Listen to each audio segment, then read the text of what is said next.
میں کتاب کا بہت بڑی کتاب کا حوالہ دینے آیا، ایران کی چھپی ہوئی ہے، چہرہ درخشاں، چہرہ درخشاں، فارسی کی کتاب ہے، حضرت آیت اللہ عبد الحسین علی اللہ مقامہ کی لکھی ہوئی ہے۔ اور جو وہ لکھتے ہیں کہ بغداد میں، اچھا میں حرف بحرف سطر کتاب سے پڑھوں، میں کوئی ایک خطابتی جملہ بھی ایڈ نہیں کروں، حرف بحرف سطر کتاب سے لے، وہ لکھتے ہیں کہ بغداد میں جاگنا ہے، جاگنا، میں کوئی افسانہ نہیں سنا رہی، وہ لکھتے ہیں کہ بغداد میں ایک یہودی رہتا تھا جو علم و رمل کا، علم نجوم کا ماہر تھا، اس کی بیوی مر چکی تھی اور اس کی ایک جوان بیٹی تھی۔ مذہب کیا ہے؟ اور تم کون ہو؟ عباس کے آزاد،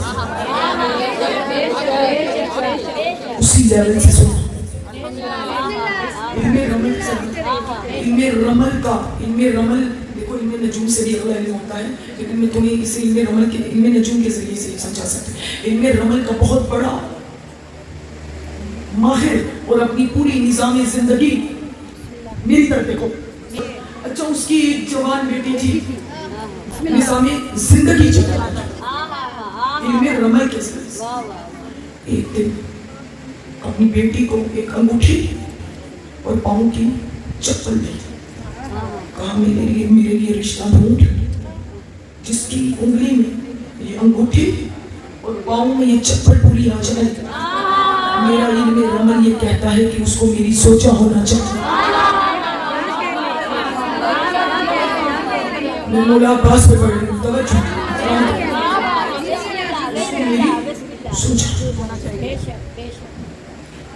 لڑکی پورا سال بیٹی تلاش کرتی رہی، نہ کسی کو چپل پوری آئی، نہ کسی کو انگوٹھی پوری آئی۔ میں نے کہا میں افسانہ نہیں سنا رہی، میں عباس کی حقیقت پڑھ رہی ہوں۔ بولتے جانا، سلامت ہوگا تو شاد رہو۔ ایک سال گزر گیا، تھک گئی، جوتا اور چپل پہننے لگی، دل میں سوچا خود کیوں نہ پہنے، اب انگوٹھی پہنی تو برابر ہے، پاؤں کی چپل پہنی تو برابر ہے۔ توجہ توجہ، شام کو باپ گھر آیا، آواز دے کے کہنے لگا کہ کتنا عرصہ ہو گیا تم نے میرے لیے رشتہ تلاش نہیں کیا۔ کہنے لگی بابا میں نے بڑی کوشش کی لیکن میں کیا کروں، نہ کسی کو یہ انگوٹھی پوری آئی، نہ کسی کو یہ چپل پوری آئی۔ بابا جاگنا جاگنا، بابا آج میں اسے پھینکنے لگی تھی، میں نے سوچا پھینکنے سے بہتر ہے خود کیوں نہ پہن لوں، تو بابا میں نے انگوٹھی پہنی تو برابر ہے، چپل پہنی تو برابر ہے۔ کہا کیا کہا؟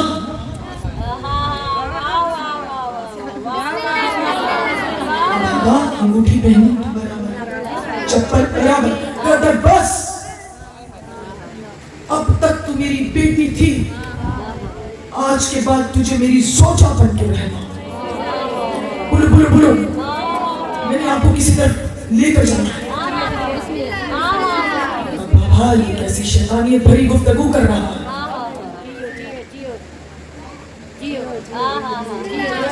آیت اللہ عبد الحسین علی اللہ مقامہ اپنی عبارت میں لکھتے ہیں کہ جب باپ کی طرف سے عقیدہ، دیکھو عقیدہ، جب باپ کی طرف سے تشدد ہوا تو ایک دفعہ وہ گھر کی چھت پہ سیڑھیاں چڑھی اور چھت پر سب نے ہلاؤ، زبان ہلاؤ۔ اس کی ایک سہیلی تھی جو شیعہ خاندان سے تھی، وہ جب بھی اس کے پاس بیٹھتی تھی، اس سہیلی کو کوئی مشکل آتی تھی تو وہ کربلا کی طرح منہ کر کے کہتی تھی یا ابا الفضل العباس ادرکنی،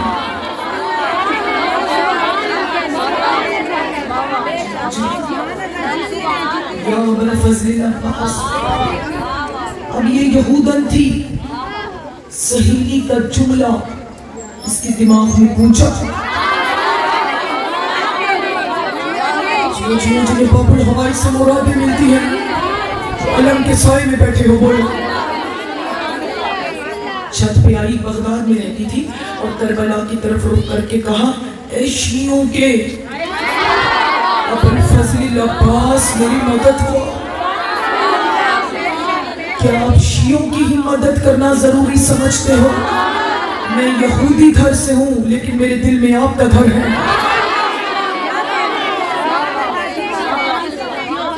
مجھے وقت کے شیطان باپ سے نجات دلائیے. اتنی دیر میں اس کا باپ چھت پر ہے. اب اس نے جیسے ہی باپ کو دیکھا, اگلی سطر میں علامہ لکھتے ہیں, نہ اس نے آؤ دیکھا نہ تاؤ, چھت سے چلا. کہتی جیسے ہی میں نے چھلانگ لگائی, 100 مستورات نے مجھے ایسے دامن میں لیا جیسے کوئی پھول لیتا ہے.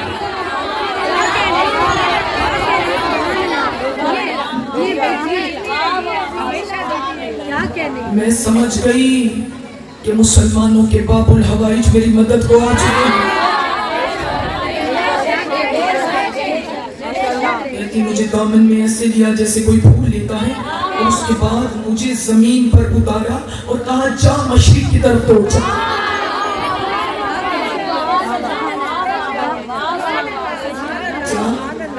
مشرق کی طرف. توجہ جو ظاہر بیٹھے ہو یہاں بولنا.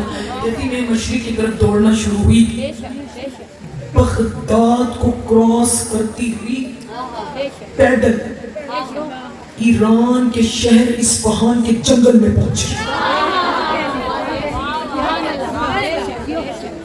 ایران کے شہر اصفہان کے جنگل میں پہنچی. درخت کے نیچے خش کھا کر گر گئی. دوشیزہ تھی, بھوک اور پیاس سے نڈھال تھی.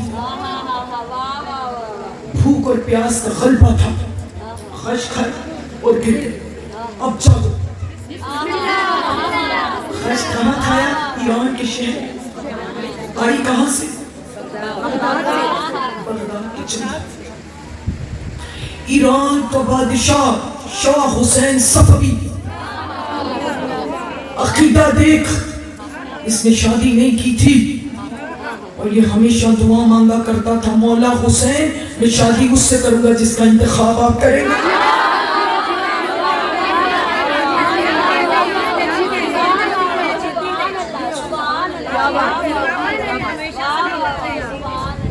عقیدہ دیکھو, عقیدہ یاد رکھ. قبر میں سب سے پہلا سوال تیرے ایمان کا نہیں ہے, عقیدے کا ہے. اچھا میں بات کرنی تھی عقیدے کی. عقیدے کو دیکھ کر فرشتے سوچیں گے کہ تجھ سے ایمان کا سوال کرنا ہے. شیطان سے بڑا نمازی کوئی نہیں تھا, اور بڑا توحید پرست تھا, لیکن بد عقیدہ تھا. عقیدے کا سوال ہے. عقیدہ دے, مولا حسین میں شادی اس سے کروں جس کا انتخاب آپ. رات میں سویا, خواب میں حسین آ گئے. آواز دے کہ شاہ حسین اٹھ جلدی کر, اصفہان کے جنگل میں پہنچ.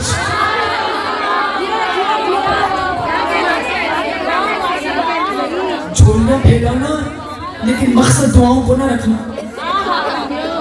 بہت بڑی ہستی کا تذکرہ کر رہی ہوں. دیکھو کہ اللہ نے باب الہوائی جس کو بنایا کیسے. توجہ میری طرف رکھو. یہ اٹھا, اس نے کہا حسین خواب میں آئے, کوئی راز ہے اصفہان جانے کا. اس نے وزراء کو اکٹھا کیا اور اصفہان کے جنگل میں پہنچا. وزراء پیچھے رہ گئے. شاہ حسین کے گھوڑے کے آگے ایک نور آیا.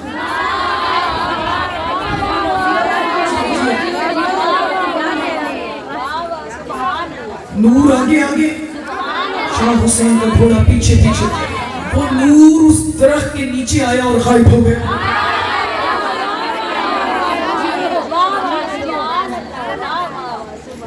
شاہ حسین نے دیکھا ایک دوشیزہ نوجوان خشم آواز دے کے کہتا ہے مولا حسین یہی انتخاب تھا. سر اٹھانا. چونکہ نہ محرم کو ہاتھ لگانا حرام ہے چاہے ہاتھ ملانے کی غرض سے کیوں نہ ہو.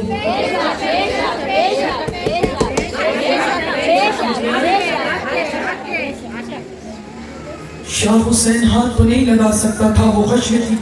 شاہ حسین نے درخت کے ارد گرد گھوڑا دوڑانا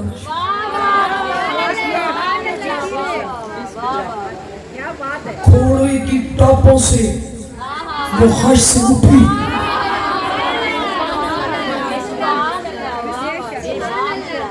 بھئی آپ کو جہاں جگہ ملتی ہے آپ بیٹھ جائیں. گھوڑے کی ٹاپوں سے وہ خش سے اٹھی.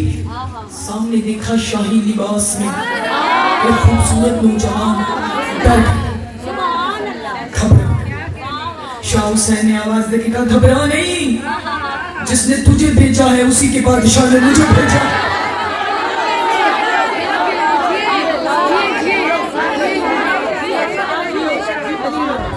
مستورات کا انتظام کروایا گیا. اس کو محل میں لے کر آئے. علی جن ولی اللہ پڑھایا. نکاح ہوا. شیعہ ہو گئی.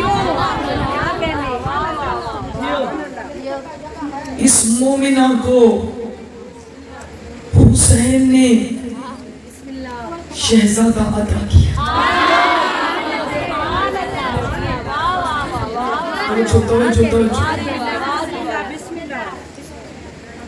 جس سائل کے ہاتھوں کا کشکول زیادہ ہو اسے خیرات زیادہ ملتی ہے. جن کے کشکول بند ہوں خالی جاتے ہیں. کوشش کیا تو جب اس فرش پر آؤ تو ہاتھوں کے کشکول کو بڑھا رکھا.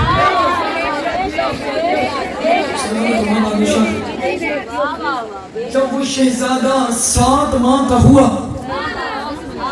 ختم کر دوں نتیجہ دے دوں.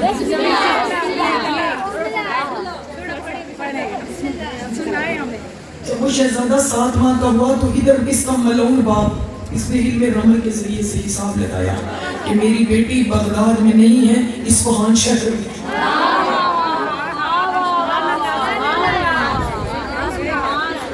اس نے بغداد کو چھوڑا, اصفہان شہر میں آیا, کرائے کا مکان لیا. سڑک پر بیٹھ کر لوگوں کو علم رمل کے ذریعے سے حساب و کتاب بتانا. اصفہان میں سڑک پر بیٹھ کر لوگوں کو علم رمل کا حساب بتانا, اور اس کا چرچا پورے شہر میں ہو کیونکہ علم رمل کا پکا ماہر تھا. شاہ حسین صفوی کے خزانوں سے بھرے ہوئے اونٹ ہیرے اور جواہرات سے بھرے ہوئے تھے, وہ راستے میں گم ہو گئے. اس نے اپنے دربار کے نجومیوں کو بلایا کہ حساب لگاؤ. وہ ناکام رہے. اس کو کسی نے بتایا کہ اصفہان میں ایک بڑا پکا علم رمل والا ہے جو علم رمل کا پکا حساب بتاتا ہے, قاتلوں کے نام بتاتا ہے. کل اسے میرے دربار میں بلا. یہ دربار میں آیا, کہا تلاش کر میرا خزانہ کہاں ہے. اس نے علم الرمل کے ذریعے سے پکا حساب لگایا اور کہا بادشاہ تیرا خزانہ فلاں جگہ موجود ہے. جب دیکھا گیا تو وہاں پر خزانہ موجود تھا. بادشاہ نے اسے اپنے دربار کے تمام نجومیوں پر سربراہ مقرر کیا. عبدالحسین, علامہ عبدالحسین لکھتے ہیں کہ اس نے بادشاہ کا اتنا اعتماد حاصل کر لیا کہ اس کا محل سرا میں یعنی بادشاہ کے گھر بغیر پردے کے آنا جانا شروع ہوا. بولو میرے جملے قریب آ رہے ہیں. ایک رات شاہ حسین محل میں نہیں تھا. اس کی بیٹی جو شاہ حسین کی زوجہ تھی، انتخاب حسین تھی، وہ اپنے کمرے میں شہزادے کے ساتھ آرام کر رہی تھی۔ شہزادے کی عمر 7 یا 8۔ اس نے خنجر لیا، شہزادی کے کمرے میں آیا اور 8 ماہ کے بچے کو ذبح کر کے خنجر بیٹی کے سرہانے کے نیچے چھپا دیا۔ بولو صبح محل میں شور بپا ہوا کہ شہزادہ قتل ہو گیا، قتل۔ شاہ حسین نے اس کو بلایا، آواز دے کر کہا حساب لگا، میرے شہزادی کا قاتل کون ہے؟ اس نے جھوٹا موٹا علم الرمل بنانا شروع کیا۔ آواز دے کے کہتا بادشاہ تو نے ایک بات بتائی تھی مجھے کہ تیری زوجہ جاگو، تیری زوجہ انتخاب حسین ہے۔ تیری زوجہ انتخاب حسین ہے۔ کہا اگر مجھے جان کی امان دے تو میں بتاؤں کہ تیری شہزادے کا قاتل کون ہے؟ ہاں بتا۔ کہا تیری زوجہ ہی تیرے بیٹے کی قاتلہ ہے۔ کہتا اس کا انتخاب تو حسین نے کیا تھا۔ کہا پھر ثبوت چاہتا ہے؟ بولو بولو بولو سبھی لاؤزبانی لہاں ثبوت چاہتا ہے۔ کہا جس خنجر سے اس نے قتل کیا ہے اس کے سرہانے کے نیچے تھا۔ دیکھا تو تکیے کے نیچے خون آلود خنجر تھا۔ شاہ حسین سر پکڑ کر بیٹھا کہ مولا یقین نہیں آتا مگر یہ انتخاب تو آپ کا تھا۔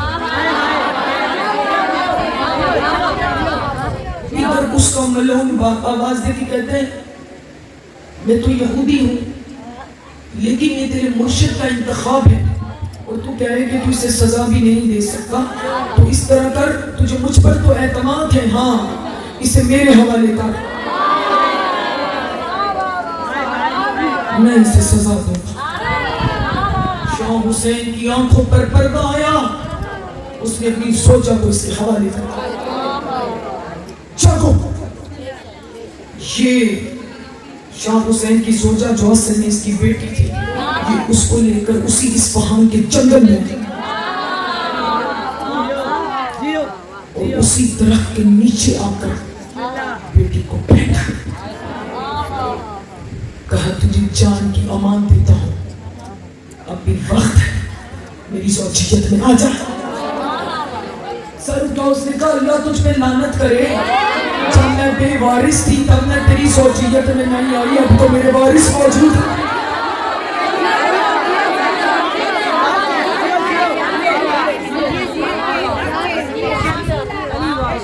کہاں کون وارث؟ کہا ابو الفضل عباس۔ یہودی تھا، کہا کون عباس؟ وہی عباس جس کی کربلا میں بازو قلم ہوئے تھے، ہاں وہی عباس میرے وارث کا۔ اچھا تجھے اتنا امان ہے اس پر؟ خنجر اٹھایا، تلوار کے وار سے بیٹی کا دایاں بازو کاٹا۔ آواز دے کے کہتے ہیں کہ اب بھی وقت ہے سونے کی بازو لگوا دوں گا، مان لے بات ہے۔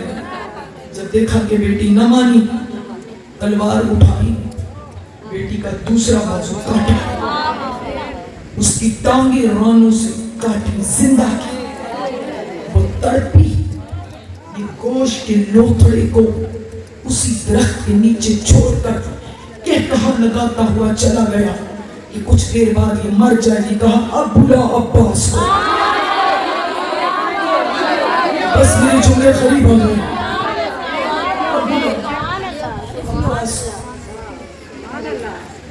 اس کی آنکھیں بند تھی، درد سے تڑپ رہی تھی، کہتی میں نے آواز دے کے کہا مولا عباس آپ جانتے ہیں میں بے قصور ہوں، میری مدد کو آئے۔ توجہ توجہ، سر اٹھاؤ حلالیوں۔ کہتی میں نے آنکھیں کھولی تو دیکھا ایک نور کی عماری ہے جو آسمان سے اتر رہی ہے، اور وہ اکیلی نہیں ہے، کنیسوں کے جھرمٹ میں ہے۔ میں نے کہا بی بی آپ کون ہیں؟ کہا میں محمد کی بیٹی فاطمہ الزہرا۔ عقیدہ، جنہوں نے ان کو عقیدت سے بلایا، یہ مذہب دیکھے بغیر آ گئے۔ جو اپنے بد عقیدہ ہیں ان کے سامنے 14 کھڑے بھی ہوں تو نظر نہیں آتے۔ محمد کی بیٹی فاطمہ الزہرا کہتی بی بی مجھے معاف کیجئے گا، میں آپ کے احترام میں کھڑی نہ ہو سکی۔ اتنے میں دیکھا کہ ایک نور کی عماری اتری۔ میں نے کہا بی بی یہ کون ہے؟ کہا یہ میرے بابا مصطفیٰ۔ بہو کتاب کے جملے، کوئی خطابتی جملہ اب تک میں نے نہیں۔ اتنے میں نے ایک اور نور کی عماری کو دیکھا۔ میں نے کہا آپ کون ہیں؟ کہا میں ولیوں کا سردار علی شبیر۔ ایک اور نور کی عماری اتری۔ میں نے کہا آپ کون ہیں؟ کہا جنتیوں کے سردار حسنین ہیں۔ جب میں نے سب کو دیکھا تو میں نے کہا بی بی جن سے مجھے عشق ہے، جن کو میں نے بلایا تھا وہ نہیں ہے۔ یا بطول نے آواز دے کے کہا مومنہ پریشان نہ ہو، وہ ہم سب کے احترام میں پیچھے کھڑا ہے۔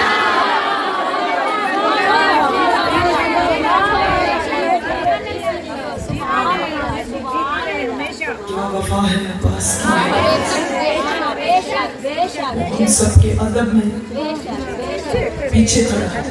اب اگر میرے جملوں کی قیمت ملی تو میں جملے مکمل کرتی ہوں۔ پچھلے حضرات بولو میرے ساتھ۔ کہاں محمد مصطفیٰ نے آواز دے کر کہا عباس بیٹا قریب آ، تجھے باب الحوائج کا لقب میں نے نہیں بخشا، اللہ نے بخشا۔ ہم سب تیری کریمی دیکھنے آئے ہیں۔ ہاں اس مومنہ کی حاجت کو پورا کر۔ کہتی عباس نے سیدہ کے سامنے ہاتھ جوڑے، بی بی میں آپ کی کنیز کا بیٹا ہوں، اجازت ہے کہ حسنین کی موجودگی میں کوئی معجزہ دکھا؟ ہاں بیٹا عباس بطول اسی لیے آئی ہے۔ کہتی وہ ہستی میرے قریب آئی، عباس زبان سے کچھ نہیں بولے، میرے کٹے ہوئے بازو جہاں پڑے تھے بس دیکھا وہ اڑے اور میرے کندھوں سے میری کٹی ہوئی ٹانگیں میری رانوں سے ملی۔ کہا جب مجھے ٹانگیں اور بازو مل گئے میں فوراً کھڑی ہو گئی اور قدموں میں گری۔ عباس میں پشت پہ، عباس جانے لگے۔ میری آواز دے کے کہا مولا عباس میں آپ کو ایسے نہیں جانے دوں گی، میں آپ کو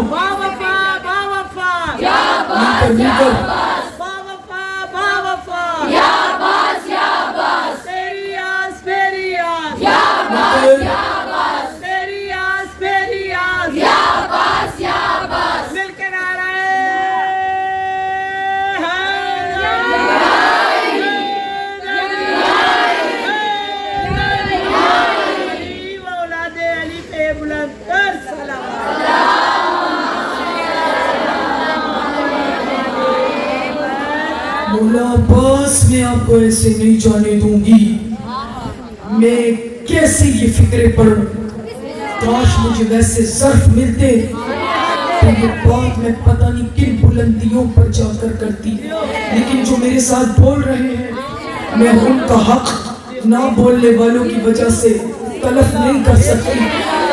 اب مولا ایسے نہیں جانے دوں گی، میری ایک اور حاجت کو پورا کرو۔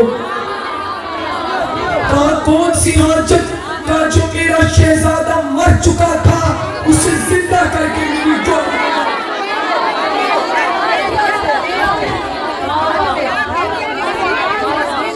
میرا شہزادہ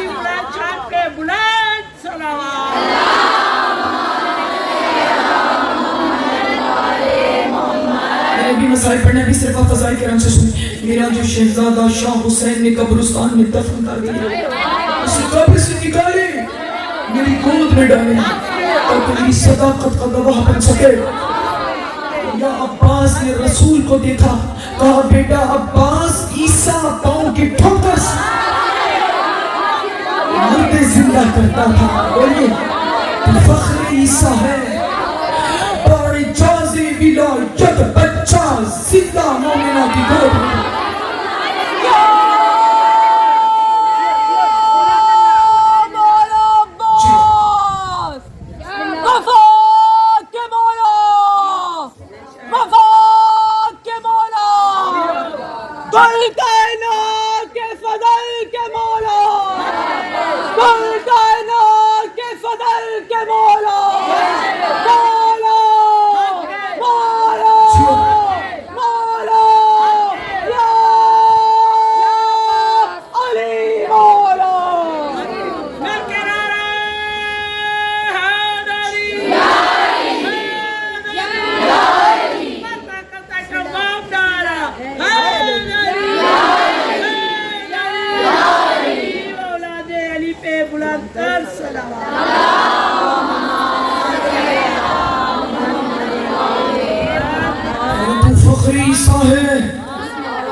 شہزادے کو زندہ ماں کی گود میں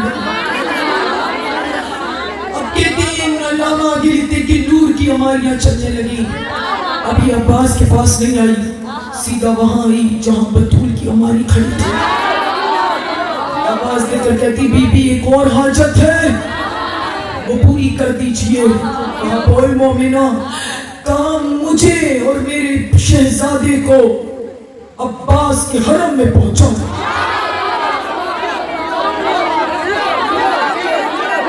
میں اگلی زندگی وہاں گزارنا چاہتا ہوں. کہا آنکھیں بند کر. جب آنکھیں کھولی تو اپنے آپ کو کربلا میں عباس کے حرم میں.